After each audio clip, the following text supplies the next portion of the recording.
Here we have Lesson 31 entitled Manifest Destiny. So our teach that we can explain that manifest destiny is a result of people's political, social, and economic views, that we can analyze how manifest destiny related to westward expansion, and finally that we can identify all the areas that were added to form the United States.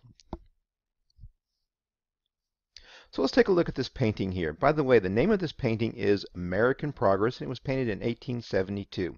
Now, obviously, the most prominent feature in this picture is this woman here, and her name is Columbia. And she looks sort of like an angel there, right? But she is actually a physical representation of the United States. And we see her in other places, such as she is Lady Liberty on the Statue of Liberty. We also see her in a number of pictures and a number of paintings. And she is the symbol for the movie company Columbia Pictures. But again, she's a physical representation of the United States and all its beliefs and hopes for the future. So here we see her in the middle of the painting, but let's look at what's going on around her. First of all, we see what looks like a train moving this direction here. We see other trains here. We see telegraph lines here, electric lines, and look who's carrying them. So Columbia is carrying this wire in helping to string these telegraph lines here. We see she's also holding a book. And let's see what else. We see looks like a stagecoach moving this way. Here's a covered wagon heading here, a man on horseback. Looks like a farmer down here plowing some land. We see these men here carrying pickaxes and shovels, most likely miners. And let's see, what else do we see? Oh, right here. We see these people now. Who do you think these folks are? And they look to be looking over their shoulder. And whereas these folks are kind of marching this way, these folks seem to be more like they're running away. So who do you think these might represent? Up here we see some animals. They look like buffalo, also running in this direction. And if we look at the picture, it's kind of hard to tell, but if you look at the background here, we see this looks like a city. And here we see steamboats and a big river here. And this right here, we also see a bit of a lighthouse. So this actually represents America's Atlantic coast. As we move forward here, we also see water this way. So this represents America's Pacific coast. So what we see in this picture is a representation of America coast to coast, Atlantic all the way to the Pacific. If we also look at the background, let's see what's going on behind it. We see that it's very sunny and bright and lighted. In front of Columbia, what do we see? Storm clouds, very dark and stormy. But as she's moving, what seems to be happening to these storm clouds? And also, which direction, if this is the East Coast, which direction are all of these people and which direction is Columbia moving? All right, so what do you think is being represented in this picture? By everybody moving in this direction, showing these people running away, these animals running away, and moving from light to dark. So let's think about that and discuss that for a little bit. So let's take a moment to define this term manifest destiny. First of all, the word manifest is an adjective, and this means something that's clear or easily seen. Another word for manifest is obvious. Then destiny, which is a noun, and this is an outcome that is meant to happen. Sometimes destiny is also called fate, or an older term for it is providence. You might see that in some primary sources you might look at, this idea of providence. So we put that together, manifest destiny, and we get a fate or an outcome that is meant to happen, that is very obvious. Everybody can see it. So this term manifest destiny is first used by newspaper editor John O'Sullivan, in which he describes his belief that America is chosen by God to spread from its origins on the Atlantic all the way to the Pacific Ocean. So, the idea of not just America wanting to expand for its own purposes, but is actually chosen by God, and this is a God-given destiny for the United States. Now, this idea of manifest destiny, which, by the way, caught on in America during this time, is based on the nationalism that we saw following the War of 1812. And we talked about that in the era of good feelings, how America was very proud and very confident in its growth and its potential. And they believed that America was not just a good and prosperous nation, but was actually a superior nation to those of the past, superior to the nations of Europe, and superior to those that they shared the continent of North America with, such as Mexico to the west and Canada to the north.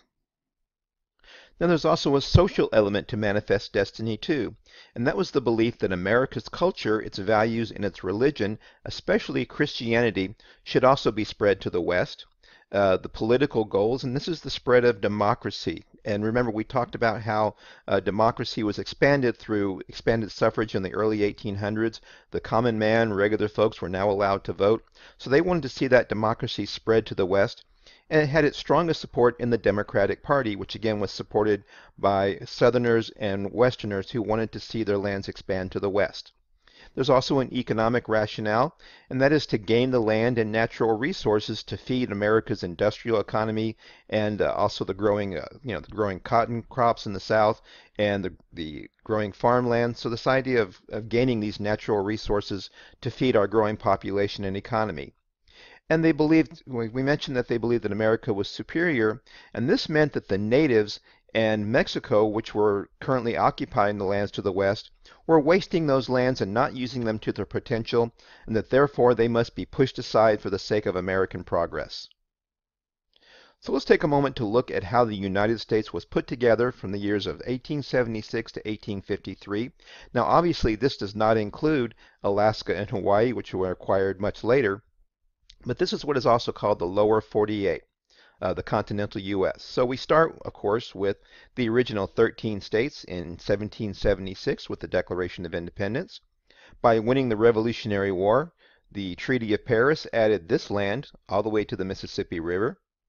The next major acquisition is, of course, the Louisiana Purchase from France in 1803. Then we have the northern border set by treaty with Britain in 1818. This sets our U.S.-Canadian border at 49 degrees latitude, or also called the 49th parallel. Next comes the Adams-Onís Treaty and the annexation of Florida from Spain.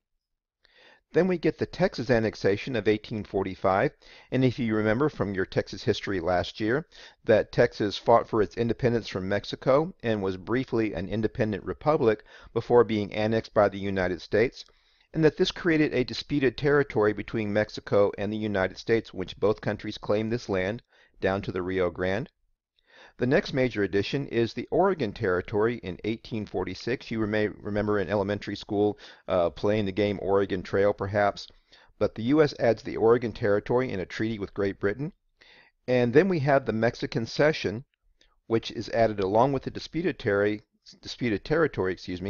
with the U.S.-Mexican War.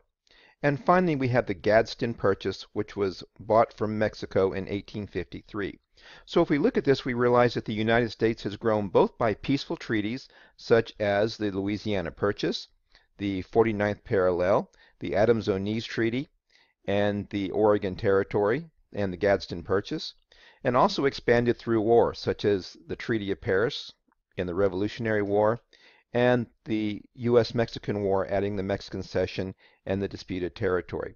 So both by war and peace, the United States has grown from its origins on the coast. Remember, we started here with this little old Jamestown and expanded all the way here to the Pacific Ocean, coast to coast, so manifest destiny is realized.